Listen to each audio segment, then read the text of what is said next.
إن الحمد لله نحمده ونستعينه ونؤمن به ونتوكل عليه ونعوذ بالله من شرور أنفسنا ومن سيئات أعمالنا من يهده الله فلا مضل له ومن يضلله فلا هادي له وأشهد أن لا إله إلا الله وحده لا شريك له وأشهد أن محمدا عبده ورسوله أرسله بالهدى ودين الحق ليظهره على الدين كله ولو كره المشركون اللهم صل على محمد وعلى آل محمد كما صليت على إبراهيم وعلى آل إبراهيم اللهم بارك على محمد وعلى آل محمد كما باركت على إبراهيم وعلى آل إبراهيم إنك حميد مجيد أما بعد فإن خير الحديث كتاب الله وخير الهدي هدي محمد صلى الله عليه وسلم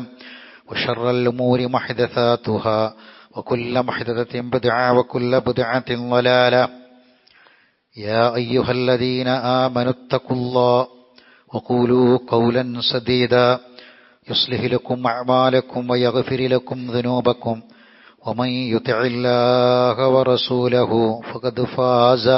فقد فاز فوزا عظيما يا أيها الذين آمنوا اتقوا الله حق تقاته فلا تموتن إلا وأنتم مسلمون أعوذ بالله من الشيطان الرجيم وما نرسل المرسلين إلا مبشرين ومنذرين فمن آمن وأصلح فلا خوف عليهم ولا هم يحزنون.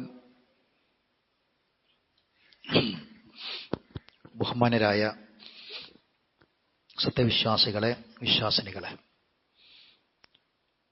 ജീവിതം മുഴുവനും അള്ളാഹുവിൻ്റെ വിധിവിലക്കുകൾക്ക് വിധേയമാക്കി ഈമാനും തഖ്വയും നിലനിർത്തി ജീവിക്കാൻ നിരന്തരമായ പരിശ്രമം ഉണ്ടാകണമെന്ന് സ്വന്തത്തോടും നിങ്ങളോടും ഓർമ്മപ്പെടുത്തുകയാണ്, വസിയ്യത്ത് ചെയ്യുകയാണ്. അള്ളാഹു നമ്മെ എല്ലാവരെയും അതിനനുഗ്രഹിക്കുമാറാവട്ടെ. നമ്മുടെ നാട്ടിലെ കലാലയങ്ങളിൽ പരീക്ഷാകാലം ആരംഭിക്കുകയാണ്. രക്ഷിതാക്കളും വിദ്യാർത്ഥികളും അനിവാര്യമായും നിർബന്ധമായും അറിഞ്ഞിരിക്കേണ്ട ചില കാര്യങ്ങൾ ഓർമ്മപ്പെടുത്തുകയാണ്. കലാലയങ്ങൾ എന്ന് കേൾക്കുമ്പോൾ തന്നെ ഒരുതരം ഭയമാണ് ഇപ്പോൾ രക്ഷിതാക്കളുടെയൊക്കെ മനസ്സുകളിലുള്ളത്. അത്തരം വാർത്തകളാണ് കലാലയങ്ങളുമായി ബന്ധപ്പെട്ട് ദിനേന നാം കേട്ടുകൊണ്ടിരിക്കുന്നത്. മതപഠനശാലകൾ പോലും നിർഭയമല്ല. മദ്രസകളിൽ പറഞ്ഞയക്കുന്നത് പോലും രക്ഷിതാക്കൾക്ക് ഭയമുള്ള ഒരു കാലമാണ്. ചെറിയ നഴ്സറി ക്ലാസ് മുതൽ ഉന്നത പ്രൊഫഷണൽ സ്ഥാപനങ്ങൾ വരെ മലീമസമായിക്കൊണ്ടിരിക്കുകയാണ്. കുട്ടികളെ പറഞ്ഞയക്കാൻ പേടിക്കുന്ന ഒരു കാലഘട്ടം. ഇപ്പോൾ കോട്ടയത്ത് ഒരു നഴ്സിംഗ് കോളേജിൽ നടന്ന റാഗിങ് മനസാക്ഷിയെ മൊത്തത്തിൽ ഞെട്ടിക്കുന്ന, എങ്ങനെയാണിതൊക്കെ ചെയ്യാൻ കഴിയുന്നത് എന്ന് നാം ചിന്തിച്ചു പോകുന്ന അത്രയും വലിയ ദുരന്ത വാർത്തകളാണ് നമ്മൾ കേട്ടുകൊണ്ടിരിക്കുന്നത്. ജൂനിയറായൊരു കുട്ടിയെ കൈകാലുകൾ കെട്ടിയിട്ട് ശരീരത്തിലൊക്കെ വ്രണങ്ങളുണ്ടാക്കി കോമ്പസ് കൊണ്ട് കുത്തി മുറിയിൽ എരിവുള്ള ദ്രാവകം തേച്ച് വാവിട്ട് കരയുമ്പോൾ വായയിലേക്ക് ഒരുതരം ക്രീമുകൾ ഒഴിച്ചു കൊടുത്ത് അങ്ങനെ പ്രാകൃതമായ രൂപത്തിൽ ഇത്തരം വാർത്തകൾ ഒന്നും രണ്ടുമൊന്നുമല്ല, നിരന്തരമായി നമ്മുടെ നാടുകളിൽ നടന്നുകൊണ്ടിരിക്കുകയാണ്. വല്ലാത്തൊരു മാനസിക സംഘർഷത്തിലാണ് കുട്ടികളും രക്ഷിതാക്കളും എല്ലാം ഉള്ളത്. ഈ സമയത്ത് ഒരു പരീക്ഷ ആരംഭിക്കുകയാണ്. ചെറിയ ക്ലാസ്സുകൾ മുതൽ വലിയ തലത്തിലേക്ക് വരെ ഈ മാസത്തിന്റെ അവസാനത്തിലും അടുത്ത മാസവുമൊക്കെയായിട്ട് പൊതുപരീക്ഷകൾ തുടങ്ങുന്നു. സ്കൂളുകളിൽ ക്ലാസ്സുകളൊക്കെ കഴിഞ്ഞ് ഇപ്പോൾ സെന്റ് ഓഫിന്റെ ഒരു സമയമാണ്. സെന്റ് ഓഫ് നടക്കുന്നു, സെന്റ് ഓഫുകൾ ഇനി നടക്കാനിരിക്കുന്നു, പലതുമുണ്ട്. ഈ സെന്റ് ഓഫുകളിലൊക്കെ നടക്കുന്നത് എന്താണെന്ന് നമുക്കറിയാം. നമ്മുടെ മുന്നിലുള്ള, നമ്മുടെ പരിസരത്തുള്ള ഹൈസ്കൂളുകളിലൊക്കെ കോളേജുകളിലൊക്കെ നടക്കുന്നത് എന്താണെന്നറിയാം. പൊതുകലാലയങ്ങളിൽ സെന്റ് ഓഫ് പാർട്ടികളൊക്കെ നടക്കും. പക്ഷേ രക്ഷിതാക്കളായ നമ്മൾ ചിന്തിക്കുക, നമ്മളെ മക്കളെ നമ്മളണ്ട് അയക്കണോ അയക്കണ്ടേ, അത്തരം പരിപാടിക്ക് പറഞ്ഞയക്കണോ എന്നുള്ളത് നമ്മൾ ചിന്തിക്കുക. അവിടെ എന്താണ് നടക്കുന്നത് എന്ന് ഞാൻ ഈ മെമ്പറിൽ വെച്ച് പറയേണ്ടതില്ലല്ലോ. ഇപ്പൊ പരീക്ഷ ആരംഭിക്കുന്നു. SSLC പരീക്ഷയുടെ മോഡൽ പരീക്ഷ തിങ്കളാഴ്ച തുടങ്ങുകയാണ്. നോമ്പിനാണ് SSLC പൊതുപരീക്ഷ നടക്കുന്നത്. ഹയർ സെക്കൻഡറി പരീക്ഷകൾ ആരംഭിക്കുന്നത്. 8ന്റെയും 9ന്റെയും പരീക്ഷകൾ അതിനോടനുബന്ധിച്ച് അതിന് ഇടക്കുള്ള ദിവസങ്ങളിൽ തുടങ്ങുകയാണ്. എന്താണ് നമ്മൾ അറിയേണ്ടത്? നമ്മൾ പ്രാർത്ഥിക്കുന്നത് റബ്ബന ഹബിലന മിൻ അസ്വാജിന വദുരിയാതിന ഖുറത അയുനിൻ വജഅൽനാ ലിൽ മുത്തഖീന ഇമാമ. മക്കളെ കണ്ണിന് കുളിർമയാക്കുകൊണ്ട പടച്ചോനെ നാം പ്രാർത്ഥിക്കുന്നത്. ഇത് പ്രാർത്ഥിക്കാത്ത ദിവസമല്ലല്ലോ രക്ഷിതാക്കളായ നമ്മളൊക്കെ വീടുകളിൽ, സ്കൂളിലേക്ക് കുട്ടികൾ പഠിക്കാൻ പോകാത്ത വീടുകളിൽ നിന്ന് വരുന്നവർ ഈ സദസ്സിൽ ഉണ്ടാകുമെന്ന് ഞാൻ കരുതുന്നില്ല. നമ്മളൊക്കെ അറിഞ്ഞിരിക്കേണ്ട കാര്യമാണ്. മുത്തഖീങ്ങൾക്ക് ഇമാമാക്കണമെന്നും കണ്ണിന് കുളിർമ നൽകണമെന്ന്. കുളിർമ എന്ന് പറഞ്ഞാൽ എന്താ? കുളിർമ എന്ന് പറഞ്ഞാൽ തണുപ്പാണ്. മക്കൾ കണ്ണിന് തണുപ്പാക്കണം പടച്ചോനെന്നാ. എന്ന് പറഞ്ഞാൽ ചുടുകണ്ണീര് വരുന്ന അവസ്ഥ മക്കളെ കൊണ്ട് ഉണ്ടാകരുത് എന്നാ. അതാണ് ഖുറത്ത അയ്യൻ. ചുടുകണ്ണീര് കുടിക്കേണ്ട ഒരു അവസ്ഥ മക്കളിൽ ഉണ്ടാകരുത്. മുത്തഖീന ഇമാമ എന്ന് പറഞ്ഞാൽ മുത്തഖിയായി ജീവിക്കേണ്ടത് ദുനിയാവിലാ. ഇമാമ് എന്ന് പറഞ്ഞാൽ എല്ലാവർക്കും ആ വാക്കിന്റെ അർത്ഥം അറിയാം. മുത്തഖീങ്ങൾക്ക് ഇമാമാക്ക്. അത് നടക്കണത് നമ്മളെ മുന്നിൽ മുത്തഖിയായി നടക്കുന്നത്, ജീവിക്കുന്നത് കാണാനുള്ള ഭാഗ്യത്തിന് വേണ്ടിയാണ് സഹോദരങ്ങളെ ആ പ്രാർത്ഥന. അതിവിടെയാണ് വേണ്ടത്. അപ്പോ നമ്മളെ മക്കൾ എത്ര ഉന്നതമായ പദവികളും സ്ഥാനങ്ങളും ഗ്രേഡുകളും മക്കൾക്ക് കിട്ടണമെന്ന് ആഗ്രഹിച്ചാലും ഫുൾ A+ കിട്ടണം എന്ന് വാശി പിടിക്കുന്നു നമ്മൾ. അതിനുവേണ്ടി സൗകര്യം ചെയ്തു കൊടുക്കുന്നു, അതിനു വേണ്ട കോച്ചിങ്ങുകൾ കൊടുക്കുന്നു. നമ്മൾ സമ്പാദ്യത്തിന്റെ ഒരു വലിയ ഭാഗം അതിനുവേണ്ടി നീക്കിവെക്കാൻ നമുക്ക് മടിയില്ല. ഇപ്പൊ പരീക്ഷ വരുമ്പോൾ ഒന്നാമത്തെ കാര്യം പരീക്ഷ പേടിയാണ്. ആ പരീക്ഷാ പേടിനെ പറ്റി ഇപ്പൊ തന്നെ അറിയണം. റിസൾട്ട് വന്നാ പിന്നെ റിസൾട്ട് വന്നു, അവിടെ ആത്മഹത്യ, ഇവിടെ ആത്മഹത്യ, വിചാരിച്ചത്ര മാർക്ക് കിട്ടിയില്ല, ഗ്രേഡ് കിട്ടിയില്ല, അപ്പൊ ഇവിടെ ഒരു ആത്മഹത്യ ശ്രമം, ഇങ്ങനെ റിസൾട്ട് വരുമ്പോൾ വാർത്തകൾ ഉണ്ടാകും. അപ്പൊ ആ വാർത്ത അപ്പൊ ചിന്തിച്ചിട്ട് കാര്യമില്ല. പരീക്ഷ തുടങ്ങണ മുമ്പ് തന്നെ നമ്മൾ അതിനെപ്പറ്റി നമുക്ക് ബോധം ഉണ്ടാകണം. അനാവശ്യമായ സമ്മർദ്ദങ്ങൾ കുട്ടികൾക്ക് കൊടുക്കരുത്. രക്ഷിതാക്കൾ ശ്രദ്ധിക്കുക. പരീക്ഷയല്ലേ എന്ന് പറഞ്ഞിട്ടൊരു പരീക്ഷാകാലത്ത് ഒരു പ്രത്യേക ഒരു സമ്മർദ്ദം കുട്ടികൾക്ക് മേൽ അടിച്ചേൽപ്പിക്കുന്നത് ഒഴിവാക്കണം. നമ്മൾ മനസ്സിലാക്കേണ്ട കാര്യം, ബുദ്ധി, ഓർമ്മ, IQ പവർ എന്നൊക്കെ പറയുന്നത് വ്യത്യസ്തമാണ്. അതുകൊണ്ട് ജേട്ടന്റെ കുട്ടീനെയും അനുജന്റെ കുട്ടീനെയും പെങ്ങന്മാരെ കുട്ടികളെയും അയൽവക്കത്തെ കുട്ടികളെയും ഒക്കെ കണക്കാക്കിയിട്ട് നമ്മളെ കുട്ടികളെ വിലയിരുത്തുന്ന, സംസാരിക്കുന്ന പ്രവണത 100% നമ്മൾ ഒഴിവാക്കണം. അത്തരം അവസ്ഥ ഉണ്ടാവരുത്. ഈ സമ്മർദ്ദങ്ങൾ ആത്മധൈര്യം കുറക്കുന്ന സംഗതിയാണ്. അത് പരീക്ഷയെ ബാധിക്കും. പരീക്ഷന്റെ സമയമാകുമ്പോൾ ഒരു പ്രത്യേക സമ്മർദ്ദമാണ് പെരിയിലെ രക്ഷിതാക്കൾ മക്കൾക്ക് നേരെ കൊടുക്കൽ. ശ്രദ്ധിക്കേണ്ട കാര്യമാണ്. പരീക്ഷ അടുക്കുമ്പോൾ തന്നെ കുട്ടികളെ മുഖത്ത് ഒരു ടെൻഷനാണ്.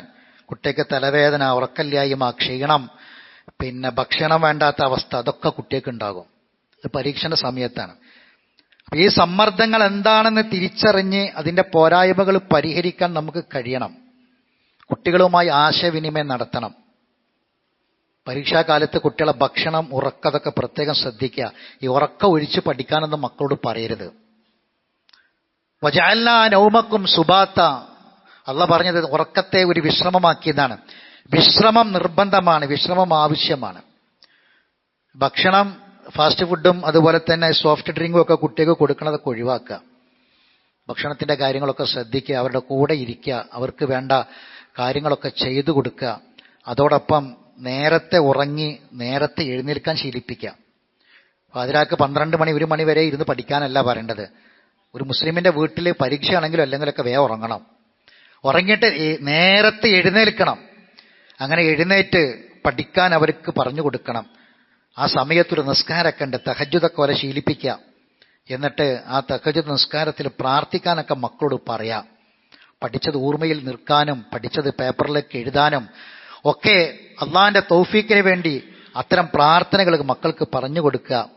നബി സല്ലല്ലാഹു അലൈഹി വസല്ലം ഒരു പ്രാർത്ഥന പഠിപ്പിച്ചു തന്നിട്ടുണ്ട്. അത് മക്കൾക്ക് പറഞ്ഞു കൊടുക്കണം. പരീക്ഷ എഴുതുന്ന, പരീക്ഷനെ മുന്നിൽ കണ്ട് സമ്മർദ്ദത്തിലാകുന്ന എല്ലാ മക്കൾക്കും ആ പ്രാർത്ഥന പഠിപ്പിച്ചു കൊടുക്കുക. അല്ലാഹുമ്മ ലാ സഹല ഇല്ലാ മാ ജഅൽതഹു സഹല വഅൻത തജ്അലുൽ ഹസ്ന ഇദാ ശിഅ്ത സഹല. ഈ പ്രാർത്ഥന പരീക്ഷാ സമയത്ത് കുട്ടികൾ പ്രാർത്ഥിക്കേണ്ട പ്രാർത്ഥന, കുട്ടികൾക്ക് പഠിപ്പിച്ചു കൊടുക്കേണ്ട പ്രാർത്ഥനയാണ്. അല്ലാഹുമ്മ ലാ സഹല ഇല്ലാ മാ ജഅൽതഹു സഹല. പടച്ചോനെ, നീ എളുപ്പമാക്കിയാലല്ലാതെ ഒരു എളുപ്പമില്ല. എല്ലാം എളുപ്പമാക്കി തരുന്നത് പടച്ചോനെ നീയാണ്. വഅൻത തജ്അലുൽ ഹസ്ന ഇദാ ശിഅ്ത സഹല. ഏത് പ്രയാസവും ഏത് സുഉബത്തും ഏത് ബുദ്ധിമുട്ടും ഏത് പ്രതിസന്ധിയും പടച്ചോനെ നീ ഉദ്ദേശിച്ചാൽ അത് എളുപ്പാകാതിരിക്കൂല. നിന്നെക്കൊണ്ട് മാത്രം അത് എളുപ്പാക്കാൻ കഴിയുള്ളൂ. അപ്പോൾ പരീക്ഷാ സമയത്ത് നമ്മളെ കുട്ടികൾ ഈ പ്രാർത്ഥന പ്രാർത്ഥിക്കട്ടെ. അവർക്ക് പടച്ചോൻ പെട്ടെന്ന് പഠിക്കുന്ന കാര്യങ്ങളൊക്കെ എളുപ്പാക്കി പെട്ടെന്ന് മനസ്സിൽ നിൽക്കാനും പഠിച്ചത് മറക്കാതിരിക്കാനും മക്കൾ തൗഫീഖ് കൊടുക്കും. പഠനത്തിന് സമയമൊക്കെ ക്രമീകരിക്കുക. 24 മണിക്കൂറും പഠിക്കാൻ പറയണ്ട. ഒരു 30 മിനിറ്റ് പഠിക്കുമ്പോൾ ഒരു 10 മിനിറ്റ് കുട്ടികൾ റെസ്റ്റ് എടുക്കട്ടെ. നമ്മൾ വലിയ സംഖ്യ കൊടുത്തിട്ട് ഈ പരീക്ഷന്റെ സമയത്ത് സ്കൂളുകളിലും ട്യൂഷൻ സെന്ററിലൊക്കെ മോട്ടിവേഷൻ ക്ലാസ് കൊടുക്കും. വലിയ വലിയ സംഖ്യ കൊടുത്തിട്ട് ഈ മോട്ടിവേഷൻ ക്ലാസ്സുകളിലൊക്കെ പറയാനുള്ളത് അള്ളയും റസൂലും പഠിപ്പിച്ച ഈ കാര്യങ്ങളൊക്കെ തന്നെയാണ്, മറ്റൊന്നുമില്ല. നല്ല വെളിച്ചം, നല്ല വായൊക്കെ ഉള്ള സ്ഥലം, കുട്ടിക്ക് സൗകര്യങ്ങളൊക്കെ ചെയ്തു കൊടുക്കുക. മാർക്ക് കുറയോ എന്ന ഒരു ഉത്കണ്ഠ കുട്ടിക്ക് അങ്ങനെ ഒരു ആവശ്യമില്ല എന്ന് പറഞ്ഞു കൊടുക്കുക. ആത്മവിശ്വാസം കുറയുന്ന സമയത്താണ് അസുഖങ്ങൾ വരിക. ആത്മവിശ്വാസം കുറയുമ്പോൾ അസുഖം തേടി വരും. അതുകൊണ്ട് പരീക്ഷാ സമയത്ത് അത് പ്രത്യേകം ശ്രദ്ധിക്കണം. പരീക്ഷയാണ്, കളിക്കാൻ പോണ്ട എന്ന് പറഞ്ഞ് കളിയൊക്കെ മുടക്കുക. കുട്ടികളെ വൈകുന്നേര സമയത്ത് കുറച്ച് കളിക്കണതൊക്കെ പരീക്ഷാ സമയത്ത് അത് മുടക്കാനൊന്നും ഇരിക്കണം. അവർ കുറച്ച് കളിച്ചോട്ടെ. കാരണം വ്യായാമം എന്ന് പറയുന്നത് കുട്ടികളുടെ മനസ്സും അവരുടെ മാനസികാവസ്ഥയൊക്കെ ഒന്ന് ഫ്രഷ് ആകാനൊക്കെ നല്ലതാണ്. ഇങ്ങനെ ഇരുത്തിയിട്ട് വാതിലടച്ച റൂമിൽ ഇരുത്തിയിട്ട് അവരെങ്ങനെ ക്രൂശിക്കുന്നത് ഒഴിവാക്കാൻ രക്ഷിതാക്കൾ ശ്രദ്ധിക്കുക. ഒരു വർഷം മുഴുവനും പഠിക്കാതെ കളിച്ചു നടന്നിട്ട് പരീക്ഷാ സമയത്ത് മാത്രമല്ലല്ലോ ഒരു കൊല്ലത്തത് മുഴുവനും പഠിക്കേണ്ടത്. അത് ആദ്യമേ നമ്മളൊക്കെ മനസ്സിലാക്കണം. കുട്ടികൾക്ക് നിരന്തരമായി അത് പറഞ്ഞു കൊടുക്കും വേണം. വീട്ടിൽ ഒരു പോസിറ്റീവായിട്ടുള്ള ഒരു അന്തരീക്ഷം ഉണ്ടാക്കുക, അതാ വേണ്ടത്. എപ്പോഴും പഠിച്ചോ പഠിച്ചോ ഈ പഠിക്കട്ടോ എന്ന് പറഞ്ഞ് നിരന്തരമായി അങ്ങനെ പറഞ്ഞ് അധിക സമ്മർദ്ദത്തിലേക്ക് കുട്ടികളെ എത്തിക്കരുത്. വാപ്പ വന്ന വാപ്പാന്റെ വകയും പഠിച്ചോ, പഠിക്കണില്ലേ, ഉമ്മ വന്ന ഉമ്മാന്റെ വകയും, ഏട്ടൻ വന്ന ഏട്ടൻ, എല്ലാവരുടെ വകയും കുട്ടികളോട് പഠിച്ചോ ഇങ്ങനെ ചോദിച്ച് അധിക സമ്മർദ്ദത്തിലാക്കുന്നത് ഒഴിവാക്കുകയാണ് നമ്മൾ ചെയ്യേണ്ടത്. കൂടെ ഇരുന്ന് ആത്മവിശ്വാസം കൊടുക്കുക. ശ്രദ്ധിക്കുക, പരീക്ഷയ്ക്ക് തയ്യാറാകുന്ന കുട്ടികൾ ശ്രദ്ധിക്കേണ്ട കാര്യങ്ങൾ. പരീക്ഷന്റെ പേടിയെ കണ്ട് ഒഴിവാക്കുക. ഇതൊന്നുമല്ല പരീക്ഷ ഇനിയും വരാനിരിക്കുന്നുണ്ട്. ജീവിതം എന്ന് പറഞ്ഞാൽ എന്താണ് എന്നൊക്കെ പഠിപ്പിക്കപ്പെട്ടിട്ടുണ്ടല്ലോ, അതൊക്കെ മനസ്സിലേക്ക് കൊണ്ടുവരിക. എന്നിട്ട് എഴുതി വിജയിക്കാൻ എനിക്ക് കഴിയും എന്ന് മനസ്സിനെ പറഞ്ഞ് ബോധ്യപ്പെടുത്തുക. എന്നിട്ടൊരു ടൈം ടേബിളൊക്കെ ഉണ്ടാക്കിയിട്ട് പഠിക്കാൻ വേണ്ടി ഇരിക്കുക. പ്രയാസമുള്ളതൊക്കെ ആദ്യം പഠിക്കുക. ഒരുക്കങ്ങൾ നടത്തുക, തയ്യാറെടുപ്പുകളൊക്കെ നടത്തുക. ഇനി പരീക്ഷന്റെ ദിവസമായാൽ ആകെ ഒരു ബേജാറാണ്. പേന, ഹാൾ ടിക്കറ്റ് ഇതൊക്കെ മറക്കുക, അങ്ങോട്ടൂടെ അതൊന്നും ഇല്ലാതിരിക്കാൻ ശ്രദ്ധിക്കുക. നോമ്പുകാലത്ത് പരീക്ഷ വരുമ്പോൾ ഒരു പ്രശ്നം കൂടി ഉണ്ടാകും. എന്താണെന്നറിയോ? നോമ്പിന് സാധാരണ അത്താഴൊക്കെ കഴിച്ചിട്ട് പിന്നെ ഒന്നാണ്ട് ഉറങ്ങും, സുബീസ്കരിച്ചിട്ട് ഒരു ഉറക്കുക. ആ ഉറക്ക് ഇപ്പോൾ ഉറങ്ങിയാൽ കുട്ടികളെ പരീക്ഷ പോകും. കാരണം 9 മണിക്ക് പരീക്ഷകളെത്തണം. SSLC എഴുതുന്ന കുട്ടികൾ 9 മണിക്ക്. അപ്പൊ രക്ഷിതാക്കൾ പ്രത്യേകം ശ്രദ്ധിക്കുക. കുട്ടികളാണ്ട് ഉറങ്ങിപ്പോവും. രക്ഷിതാക്കൾ ഉറങ്ങിയാൽ കൂടെ കുട്ടികളും കിടന്നുറങ്ങും. അതുകൊണ്ട് 9 മണിക്കാണ് പരീക്ഷകൾ റിപ്പോർട്ട് ചെയ്യേണ്ടത്. അതുകൊണ്ട് ആ സമയം ഈ വരുന്നത് റമദാനാണ്, നോമ്പാണ്, നോമ്പ് കാലത്താണ് പരീക്ഷ എന്ന ഒരു കാര്യം പ്രത്യേകം നമ്മൾ മനസ്സിലാക്കുക. അതിന് മുമ്പ് തന്നെ പഠിക്കാനുള്ള കാര്യങ്ങളൊക്കെ പഠിച്ചു വെക്കുക. നോമ്പ് എന്ന് പറയുമ്പോൾ കുറച്ചും കൂടി ഫ്രഷ് ആകുന്ന സമയമാണ്. ഭക്ഷണങ്ങളൊക്കെ ഒന്ന് കുറച്ച് അങ്ങനെയുള്ള കാര്യങ്ങളൊക്കെ മാറ്റിവെച്ച് പഠനത്തിലേക്ക് മാത്രം ശ്രദ്ധ തിരിക്കാൻ പറ്റിയ സമയമാണ്. അത് പരമാവധി ഉപയോഗപ്പെടുത്താൻ വേണ്ടി പരിശ്രമിക്കുക. ഇനി പരീക്ഷകളിൽ എത്തിയാലും നമ്മൾ പറഞ്ഞു കൊടുക്കുക കുട്ടികൾക്ക്. പണ്ടത്തെ മാതിരിയൊന്നല്ല. ഇപ്പം ക്വസ്റ്റ്യൻ പേപ്പർ കിട്ടിയാൽ 15 മിനിറ്റ് കൂൾ ഓഫ് ടൈമാണ്. 15 മിനിറ്റ് കൂൾ ഓഫ് ടൈം. നമ്മളൊന്നും പരീക്ഷ ചെയ്ത കാലത്ത് അതൊന്നുമില്ല. എന്താണ് 15 മിനിറ്റ് കുട്ടികൾ പരീക്ഷ എഴുതാൻ പറ്റൂല. ക്വസ്റ്റ്യൻ പേപ്പർ കിട്ടിയതിന് ശേഷം 15 മിനിറ്റ് ആ ടൈമിനാ കൂൾ ഓഫ് ടൈം എന്നാ പറയാ. കുട്ടികൾ കൂളാകേണ്ട ടൈമാ, കുട്ടികളൊന്ന് തണുക്കേണ്ട ടൈമാ. ക്വസ്റ്റ്യൻ മുഴുവനും വായിച്ചു നോക്കി എന്നിട്ട് അതിനുശേഷം ഒരു ബെല്ലടിക്കുക. അപ്പോഴേ എഴുതി തുടങ്ങാൻ പാടുള്ളൂ. അപ്പൊ അതൊക്കെ പരമാവധി ഉപയോഗപ്പെടുത്തുക. ബിസ്മി ചൊല്ലി പരീക്ഷ എഴുതാൻ തുടങ്ങുക, കുട്ടികൾക്ക് പറഞ്ഞു കൊടുക്കുക. വീട്ടിൽ നിന്ന് ഇറങ്ങി പോകുമ്പോൾ ബിസ്മില്ലാഹി തവക്കൽതു അലല്ലാഹി ലാ ഹൗല വലാ ഖുവത ഇല്ലാ ബില്ലാഹ് തുടങ്ങിയ പ്രാർത്ഥനകളൊക്കെ പഠിപ്പിച്ചു കൊടുക്കുക. അങ്ങനെ വീട്ടിൽ ഉമ്മനോട് ഉപ്പനോടൊക്കെ പ്രാർത്ഥിക്കാൻ വേണ്ടി പറഞ്ഞ് സലാം പറഞ്ഞ് പ്രാർത്ഥന കൊണ്ട് വസിയത്ത് ചെയ്തിട്ട് പോവുക. വാപ്പാരും ഉമ്മാരും വീട്ടിലിരുന്ന് കുട്ടികൾക്ക് വേണ്ടി പ്രാർത്ഥിച്ചാൽ ആ പ്രാർത്ഥന പടച്ചോൻ തട്ടി മാറ്റൂല. കുട്ടികൾക്ക് പഠിച്ചതൊക്കെ ഓർമ്മയിലേക്ക് വരാനും എഴുതാനൊക്കെ പടച്ചോൻ അവരെ സഹായിക്കും. ഇനി പരീക്ഷ കഴിഞ്ഞാൽ കുട്ടികൾ ശ്രദ്ധിക്കുക, ഒരു പരീക്ഷ കഴിഞ്ഞിട്ട് ഇറങ്ങിയ പിന്നെ കൂട്ടുകാരും കൂട്ടുകാരികളുമായിട്ട് കഴിഞ്ഞ പരീക്ഷനെ പറ്റിയിട്ടുള്ള ഒരു ചർച്ച അത് ഒഴിവാക്കുക. കാരണം എന്താണെന്ന് വെച്ചാൽ അതൊരു നെഗറ്റീവ്, കാരണം വരുന്ന പരീക്ഷ അത് ബാധിക്കാൻ സാധ്യതയുണ്ട്, ദോഷമായി ബാധിക്കും. അതുകൊണ്ട് പരീക്ഷ കഴിഞ്ഞതിന് ശേഷം കഴിഞ്ഞ പരീക്ഷനെ പറ്റിയുള്ള വിലയിരുത്തലുകളൊക്കെ ഒഴിവാക്കാൻ മക്കൾക്ക് പറഞ്ഞു കൊടുക്കണം. പരീക്ഷാ ഹാളിൽ സത്യസന്ധത കാണിക്കാൻ വേണ്ടി പറയാം. മാൽ പ്രാക്ടീസ്, കോപ്പിയടി, നോക്കിയതിലൊന്നും വേണ്ട. അതിന്റെ ഗൗരവം എന്താണെന്നറിയോ? നമ്മൾ അർഹതയില്ലാത്ത സർട്ടിഫിക്കറ്റാണ് കിട്ടുക. അങ്ങോട്ടും ഇങ്ങോട്ടും നോക്കി എഴുതിയിട്ട് കോപ്പി അടിച്ച് എഴുതിയാൽ സർട്ടിഫിക്കറ്റ് കിട്ടുന്നത് അർഹതയില്ലാത്ത സർട്ടിഫിക്കറ്റാ. ആ സർട്ടിഫിക്കറ്റ് കൊണ്ട് ഒരു ജോലി കിട്ടിയാൽ വാങ്ങുന്ന ശമ്പളം ഹറാമാ. യോഗ്യതയില്ലാത്ത സർട്ടിഫിക്കറ്റ് കൊടുത്തിട്ട് ശമ്പളം വാങ്ങിയാൽ ആ സർട്ടിഫിക്കറ്റ് കൊണ്ട് ജോലി കിട്ടി, ആ ജോലിക്ക് കിട്ടുന്ന വരുമാനം ഹറാമാ. കലാകാലം ഇയാൾ റിട്ടയർഡായി, അതിനുശേഷം പെൻഷനും കിട്ടി, മക്കൾക്കും ഭാര്യക്കും വയസ്സായ വാപ്പാക്കും ഉമ്മാക്കും പേരക്കുട്ടിയേക്കും ഒക്കെ കൊടുക്കുന്നത് ഹറാമായിരിക്കും. കാരണം ഈ സർട്ടിഫിക്കറ്റ് യോഗ്യതയില്ലാത്ത സർട്ടിഫിക്കറ്റാ, കോപ്പി അടിച്ച് പരീക്ഷ പാസ്സായതാ. അതുകൊണ്ട് അർഹതയുള്ള സർട്ടിഫിക്കറ്റ് കയ്യിൽ വരണം. അത് കുട്ടികൾക്ക് പറഞ്ഞു കൊടുക്കണം. എത്ര മാർക്ക് കുറഞ്ഞാലും പരീക്ഷ സത്യസന്ധമായിട്ട് എഴുതണമെന്ന് പറയാം. കുട്ടികൾ സ്വാഭാവികമായ പരീക്ഷ എഴുതട്ടെ. അതിങ്ങനെ നമ്മൾ അടിച്ചാൽ അത് പഴുക്കൂല, അത് ചീഞ്ഞു പോവുകയുള്ളൂ. അതുകൊണ്ട് പരീക്ഷയ്ക്ക് സഹജമായിട്ടുള്ള പഠനം കുട്ടികൾക്ക് ഉണ്ടാവുക. ഇപ്പോൾ ഈ സമയത്തൊക്കെ പല ഏജന്റുമാരും വരും. അപ്പം ആളുകൾ സമൂഹം മൊത്തം കുറുക്കുവഴി തേടുന്ന കാലമാണ്. അപ്പോൾ ഇപ്പം ഏജന്റുമാരിങ്ങനെ വരിക, ഏജന്റുമാരെ പരസ്യമാണ്. ഇപ്പം അടുത്ത ദിവസം നമ്മളൊക്കെ വാട്സപ്പുകളൊക്കെ വന്നൊരു പരസ്യം എന്താ, പരീക്ഷ തുടങ്ങുകയാണ്, പരീക്ഷാകാലം ആരംഭിക്കുകയാണ്, കുട്ടികൾക്ക് രത്നത്തിളക്കം മരതകം, പരീക്ഷയിൽ ഉന്നത വിജയത്തിന് അങ്ങനെ മരതകം ധരിച്ചാൽ ജന്മനക്ഷത്ര രത്നങ്ങൾ തിരഞ്ഞെടുക്കുക. അതിന് ഒരു വിദഗ്ധ ജ്യോത്സ്യന്റെ പരസ്യം. അത് ധരിച്ചാൽ പെട്ടെന്ന് പരീക്ഷയ്ക്ക് നല്ല ഉന്നതമായ ഗ്രേഡ് കിട്ടുന്ന.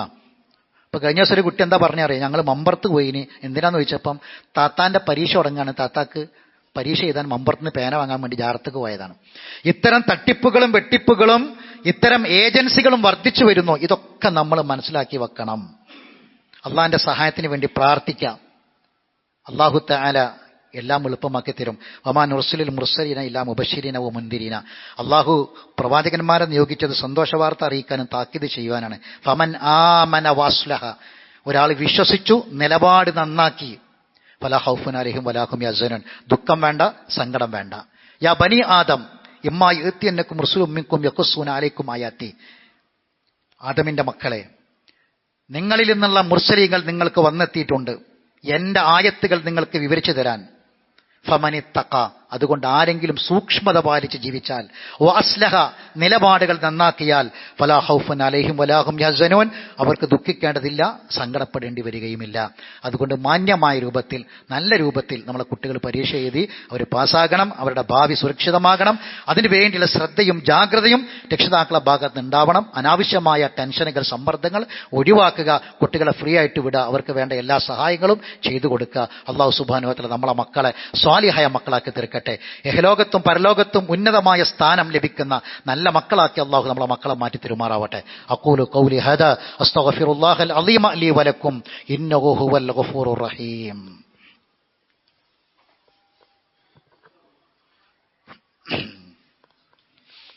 അൽഹംദുലില്ലാഹി റബ്ബിൽ ആലമീൻ വസ്സലാത്തു വസ്സലാമു അലാ അഷ്റഫിൽ അംബിയാഇ വൽ മുർസലീൻ നബിയിനാ മുഹമ്മദിൻ വഅലാ ആലിഹി വസ്ഹാബിഹി അജ്മഈൻ. അമ്മാ ബഅദ്. അയ്യുഹന്നാസ് ഇത്തഖുല്ലാഹ ഇബാദല്ലാഹ്. അള്ളാഹുവിൻ്റെ വിധിവിലക്കുകൾ സൂക്ഷിച്ച് ജീവിക്കണമെന്ന് ഓർമ്മപ്പെടുത്തുകയാണ്, വസിയ്യത്ത് ചെയ്യുകയാണ്. അള്ളാഹു നമ്മെ അനുഗ്രഹിക്കുമാറാവട്ടെ. ഇന്ന് ശഅബാൻ 14. ശഅബാൻ ഒരു വലിയ ഓർമ്മപ്പെടുത്തലാണ്. കഴിഞ്ഞ ഖുതുബകളിൽ നമ്മളത് സൂചിപ്പിച്ചിട്ടുണ്ട്. ശഅബാൻ 15 ഒരു പ്രത്യേക നോമ്പും പ്രത്യേക ആരാധനകളും അതുമായി ബന്ധപ്പെട്ട കാര്യങ്ങളും മുമ്പ് ഖുതുബയിൽ നമ്മൾ പറഞ്ഞു. നബി സല്ലല്ലാഹു അലൈഹി വസല്ലമയിൽ നിന്ന് ഒന്നും ഈ മാസത്തിൽ, ശഅബാൻ മാസത്തിൽ മറ്റ് മാസങ്ങളിലെ അപേക്ഷിച്ചുള്ള റജബിന്റെ 15, അതിന് മുമ്പുള്ള മാസത്തിന്റെ 15, എല്ലാ 15കൾക്കുമുള്ള പ്രാധാന്യം തന്നെ ഷാബാന്റെ 15നും ഉള്ളൂ. പ്രത്യേകിച്ച് ഒന്നും പഠിപ്പിച്ചിട്ടില്ല. പിന്നീട് പിൽക്കാലത്ത് പലരും പലതും കടത്തിക്കൂട്ടി ഇസ്ലാമിലേക്ക് കൊണ്ടുവന്നതിന്റെ ഭാഗമായിട്ടാണ് അതൊക്കെ. അത് നമ്മൾ മനസ്സിലാക്കുക. അതോടൊപ്പം ഷാബാൻ നമുക്ക് നൽകുന്ന ഏറ്റവും വലിയ ഓർമ്മ, ഏറ്റവും വലിയ പാഠം റമദാനിലേക്ക് നമ്മൾ എത്തിക്കൊണ്ടിരിക്കുന്നു എന്ന തിരിച്ചറിവാണ്. അപ്പൊ നമ്മൾ പറയും, പടച്ചോനെ എത്ര പെട്ടെന്നാ റമദാൻ വന്നത്, എത്ര പെട്ടെന്നാ റമദാൻ വരണത്. ഇതല്ല നമ്മൾ പറയേണ്ടത്. നമ്മൾ മനസ്സിലാക്കേണ്ടത് എന്താ അറിയോ, നമ്മുടെ ആയുസ് പെരും പോക്ക് പോവാണ്. റമദാൻ വേഗം വന്നു എന്നല്ല, നമ്മളെ ആയുസ് ഭയങ്കര സ്പീഡിൽ പോവുകയാണ്. ഇത് മനസ്സിലാക്കാൻ നമുക്ക് സാധിക്കണം. ഇത് മനസ്സിലാക്കിയാൽ ഷാബാനും റമദാനും ഒക്കെ നന്നായിട്ട് ഉപയോഗപ്പെടുത്താൻ നമുക്ക് സാധിക്കും. അതുകൊണ്ട് ഈ അവസരങ്ങളെ പരമാവധി ഉപയോഗപ്പെടുത്തുക. നനച്ചുകുളി, വീട്ടിലെ പത്തിരിപ്പലകയും വീട്ടിലെ മറ്റു കാര്യങ്ങളൊന്നുമല്ല, വൃത്തി എപ്പോഴും വേണം. വൃത്തി വീട്ടിൽ, ഇവർ മുസ്ലിമിന്റെ വീട് എപ്പോഴും വൃത്തിയായിരിക്കണം. എപ്പോഴും നനച്ചുകുളി വീട്ടിൽ നടക്കണം. അത് റമദാന്റെ തൊട്ടുമുമ്പ് മാത്രമല്ല, എപ്പോഴും വൃത്തിയായിരിക്കണം. വൃത്തി ഈമാന്റെ പകുതിയാണ്. റമദാനിനെ സ്വീകരിക്കാനുള്ള നനച്ചുകുളി, റമദാൻ എന്തിനാണ്? തഖ്വയാണ്. തഖ്വ എവിടെയാണ്? ഹൃദയത്തിലാണ്. അത് ശുദ്ധീകരിക്കാനുള്ള തയ്യാറെടുപ്പുകൾ നടത്തുക, പ്രാർത്ഥിക്കുക, ഇസ്തിഗ്ഫാർ ചെയ്യുക, തൗബ ചെയ്യുക. റമദാനിലെ നോമ്പിലെ നമ്മുടെ പകലിലുള്ള നോമ്പും രാത്രിയിലെ നിസ്കാരവും നമ്മളെ ഇബാദത്തൊക്കെ അല്ലാഹ് കബൂൽ ചെയ്യണം. അതിന് വേണ്ട യോഗ്യതയിലേക്ക് നമ്മൾ എത്താൻ വേണ്ടി പരിശ്രമിക്കുക.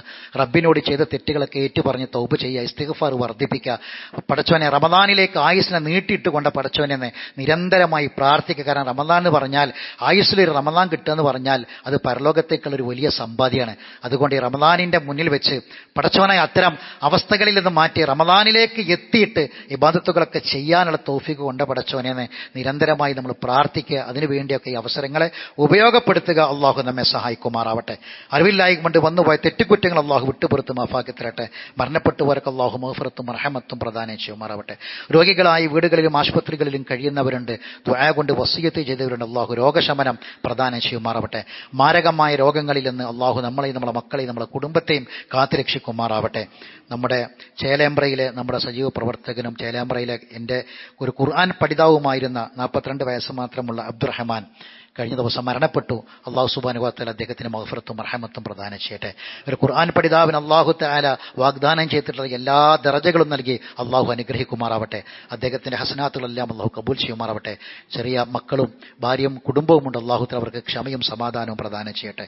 നമ്മുടെ കാരാട് സ്വദേശിയായ CP നൗഫൽ എന്ന് പറയുന്ന നമ്മുടെ 44 വയസ്സ് മാത്രമുള്ള നമ്മുടെ ഒരു സഹോദരൻ, ഒരു സാമൂഹ്യ പ്രവർത്തനങ്ങളാണ് നമ്മുടെ നാട്ടിലെ. കഴിഞ്ഞ ദിവസം സൗദി അറേബ്യയിൽ ഒരു ജോലിക്കിടയിൽ ഒരു ഉയരത്തിൽ നിന്ന് വീണ് മരണപ്പെട്ടു. ഇപ്പോൾ മയ്യത്ത് ഇന്ന് ജുമാക്ക് ശേഷം സൗദിയിൽ മയ്യത്ത് നമസ്കാരം നടക്കുമെന്നാണ് അറിയിച്ചിട്ടുള്ളത്. അള്ളാഹു സുബ്ഹാനഹു വ തആല ഷഹീദിന്റെ പദവി നൽകി അനുഗ്രഹിക്കുമാറാവട്ടെ. അള്ളാഹു തആല അദ്ദേഹത്തിന്റെ എല്ലാ ഹസനാത്തുകളും കബൂൽ ചെയ്യുമാറാവട്ടെ. ചെറിയ മക്കളുണ്ട്, കുടുംബമുണ്ട്, അള്ളാഹു അവർക്ക് ക്ഷമ പ്രദാനം ചെയ്യുമാറാവട്ടെ. എല്ലാ അപകടങ്ങളിൽ നിന്നും അപകട മരണങ്ങളിൽ നിന്നും അള്ളാഹു നമ്മെ എല്ലാവരെയും കാത്തുരക്ഷിക്കുമാറാവട്ടെ. അള്ളാഹു മുഗ്ഫിറിൽ മുഅ്മിനീന വൽ മുഅ്മിനാത്ത് വൽ മുസ്ലിമീന വൽ മുസ്ലിമാത്ത് വഅഹ്യാഹും മിൻഹും വൽ അംവാത്ത് ഇന്നക മുജീബു ദഅവാതി യാ ഖാദിൽ ഹജാത്ത്. അല്ലാഹുമ്മ أجرنا من النار اللهم اعتق رقابنا من النار اللهم اشف مرضانا ومرضى المسلمين اللهم اعز الإسلام والمسلمين وأذل الشرك والمشركين ودمر أعداءك وأعداء الدين ربنا آتنا في الدنيا حسنة وفي الآخرة حسنة وقنا عذاب النار وآخر دعوانا أن الحمد لله رب العالمين.